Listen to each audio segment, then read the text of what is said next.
Welcome to webbikeworld.com. This is our on-road video samples from the Midland XTC400VP action camera. For the full review, more photos, and all the details, please visit webbikeworld.com. And also be sure to watch part 1 with our overview of the features and details of the Midland XTC400VP. This is our standard go-to motorcycle video camera test road, but you can see that this time it's winter, so the beautiful green colors are absent with only shades of brown to see. But the Midland XTC400VP seems to have about the same video quality as the Midland XTC300 we also reviewed on webbikeworld.com, with excellent exposure and contrast. Pumped up to full screen size, the video quality gets a little bit soft and kind of pixelated, but overall it's very good for this type of action camera, and when viewed at YouTube or Vimeo screen sizes, it will look fine. We did have a problem getting a solid mounting arrangement for the XTC400, and you can see some vibration and bouncing in the video as a result.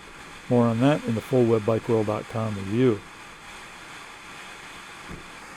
This is 720p at 30 frames per second. It's also good quality, but if you played this on a full-size screen, you'd probably notice even more of the softness. Note that there seems to be a bit more lens flare under certain conditions than some of the other action cameras we reviewed, especially when the camera is mounted outside of its waterproof housing. But again, you can see that the exposure and contrast and even the color rendition is excellent for this type of camera, and probably among the best of the action cameras that we've reviewed. Next is 1080p at 30 frames per second, and this was taken on an overcast and gray day just to illustrate the differences.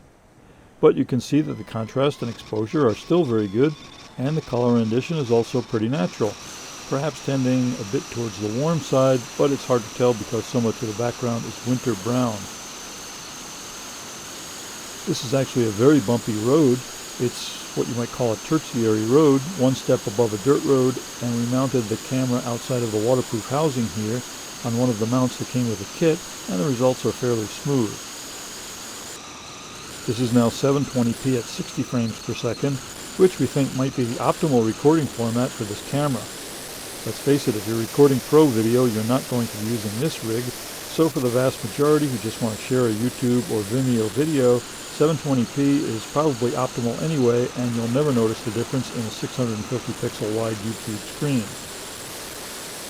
You can see that the 720p at 60 frames per second is also very smooth. The 60 frames per second helps a lot here, as it usually does.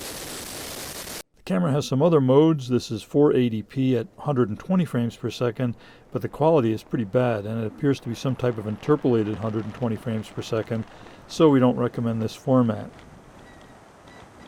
The camera also takes still photos, and it has an intervalometer.